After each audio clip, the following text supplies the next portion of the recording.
Meus queridos amigos, amados irmãos, que a graça e a paz de Deus e também do seu Filho amado Jesus Cristo esteja com todos vocês.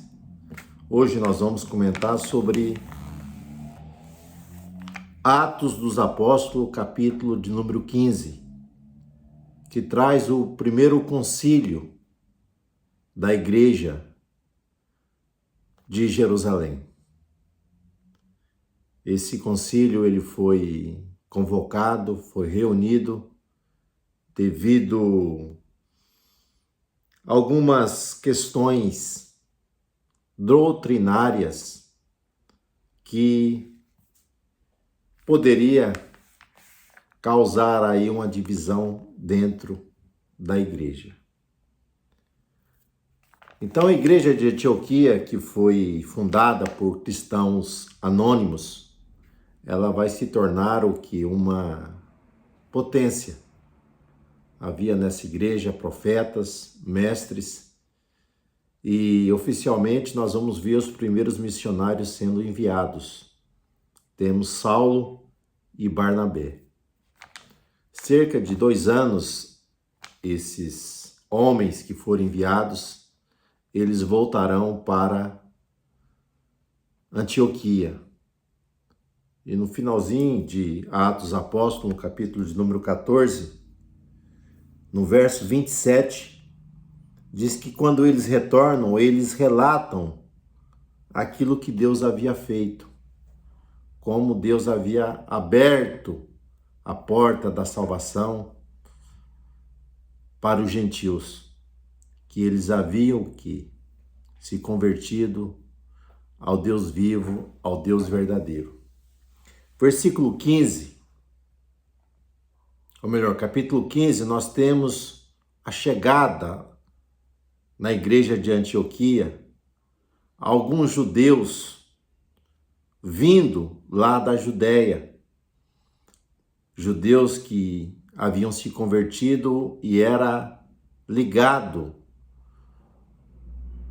ao grupo dos fariseus, porém eles não haviam renunciado às práticas ritualistas da lei mosaica.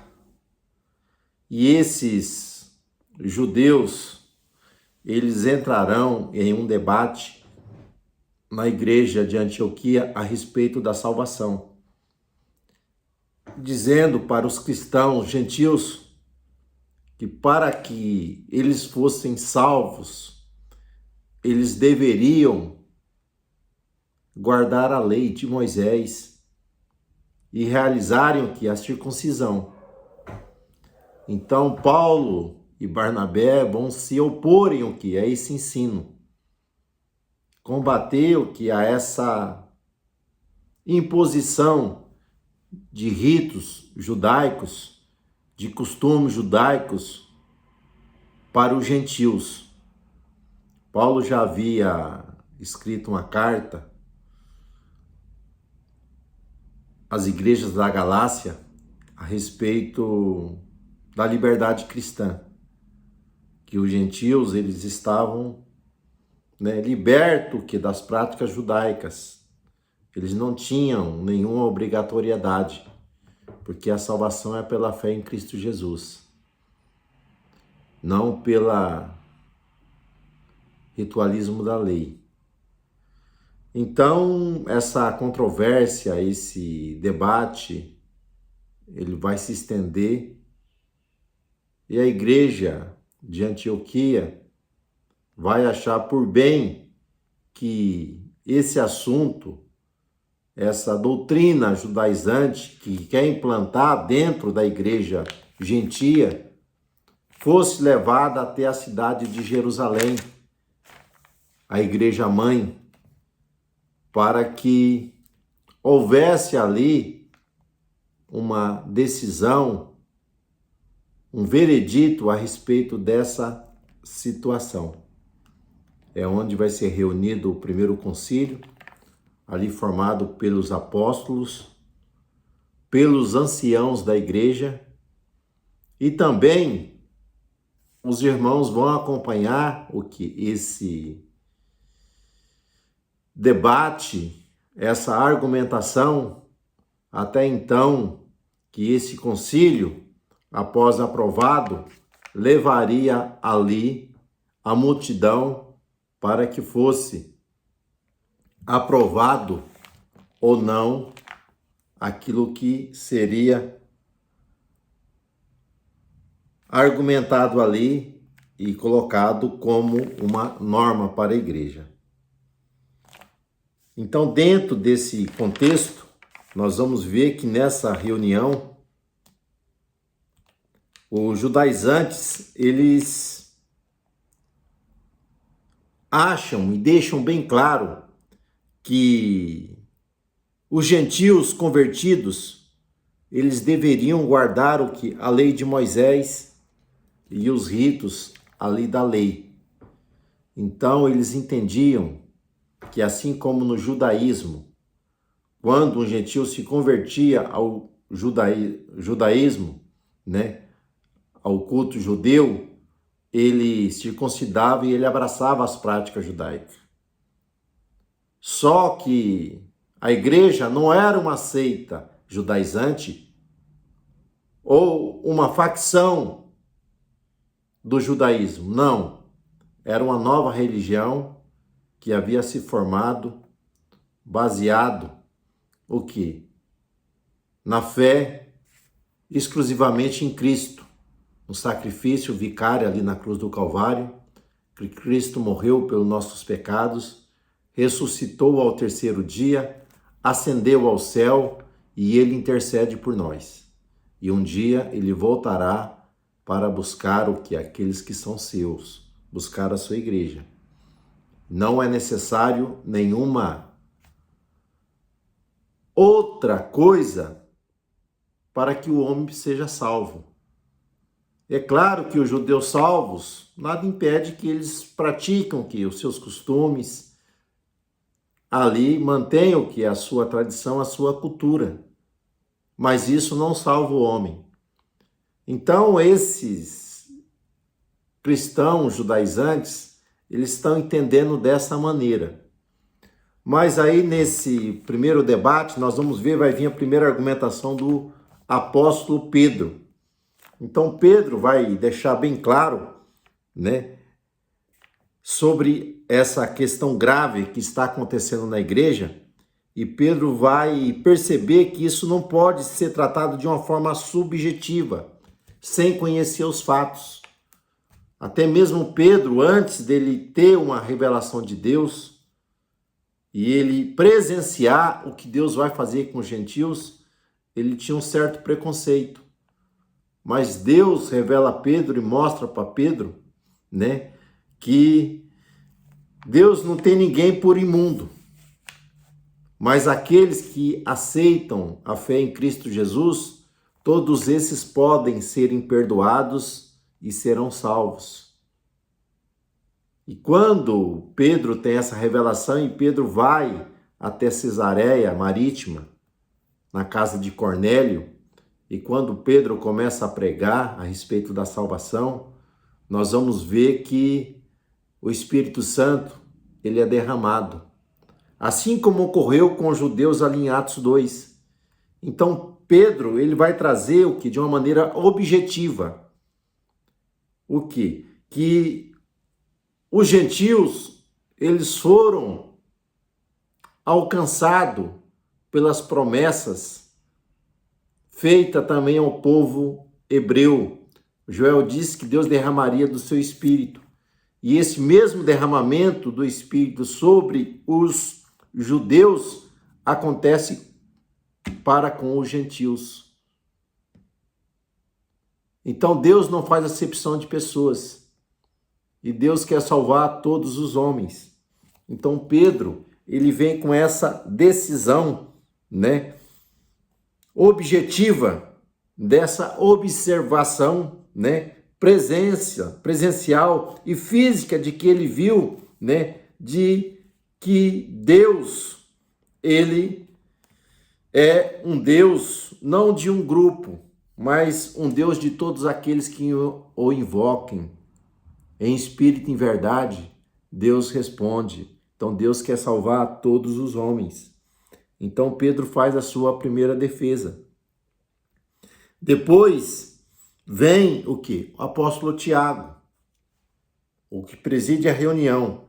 Então Pedro, ele mostra que a experiência pentecostal como um sinal de validação da fé gentílica, da sua salvação. E Tiago, ele vai recorrer o quê? Ao profeta Amós, as profecias bíblicas, onde Amós, lá no capítulo 9, Amós vai profetizar dizendo que Deus levantaria o quê? O tabernáculo caído de Davi e também salvaria o quê? Todos os povos, todos aqueles que invocarem o que a Deus, esses seriam salvos. Então ele deixa bem claro que Deus já havia profetizado na antiga aliança sobre a salvação dos gentios, que eles também seriam salvos. E como Paulo, né, até então conhecido como Saulo, e Barnabé vai contar a experiência de milagres, né, maravilhas que ocorreu diante do seu ministério, de como eles se converteram verdadeiramente ao Deus vivo, nós vamos ver que Tiago, né, ele vai dizer que pareceu bem a nós, olha só, ao concílio, né, e ao Espírito Santo, não impor nenhum ritual, nenhuma prática da lei aos gentios, mas estabeleceu que algumas coisas das quais eles deveriam cumprir para que tivesse um convívio com os judeus e não entrasse em conflito ali com eles, porque embora houvesse essa visão desses judaizantes, mas eles fossem legalistas, mas a comunhão entre os judeus não era para ser rejeitada. Então o que foi estabelecido para os gentios, relacionado à lei, relacionado aos rituais, estabelecido por Moisés.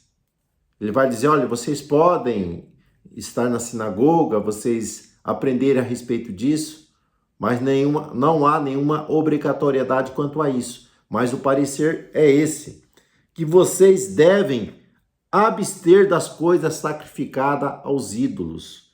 Então, havia o que? Essa prática no mundo gentílico, né, dos animais ser oferecido que ao panteão romano, grego, de sacrificar animais, depois essa carne ela ser comida, ela ser vendida.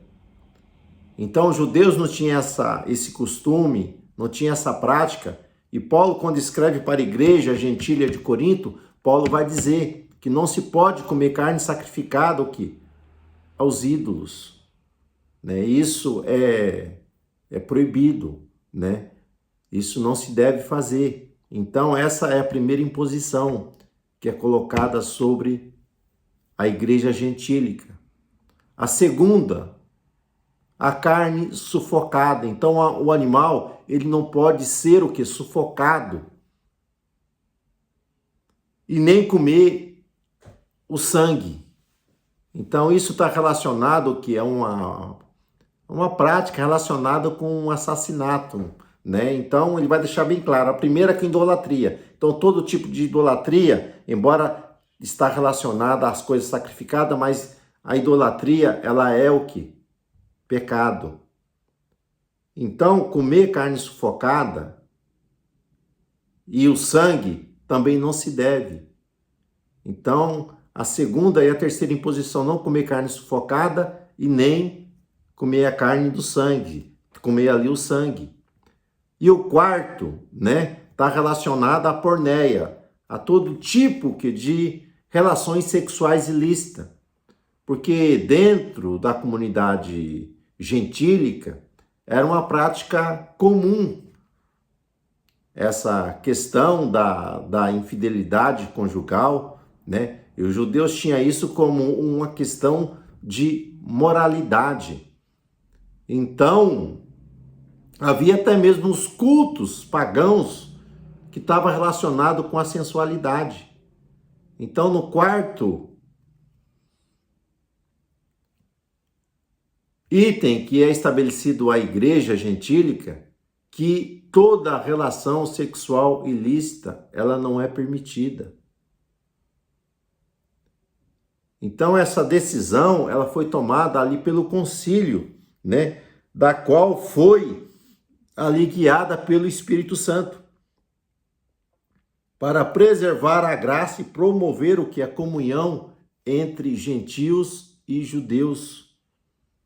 Que essa prática, ela não deve ser aceita e deve ser rejeitada entre as igrejas gentílicas.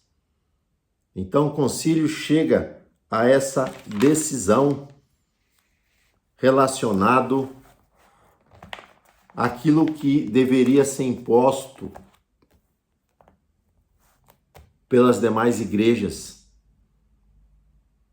que estava ligada ali à igreja mãe ali em Jerusalém. Então, a partir do próximo trimestre, nós vamos estar comentando sobre um novo ciclo de lições bíblicas e espero que você tenha nos acompanhado durante esse terceiro trimestre, da qual nós trouxemos aqui o comentário sobre a igreja de Jerusalém.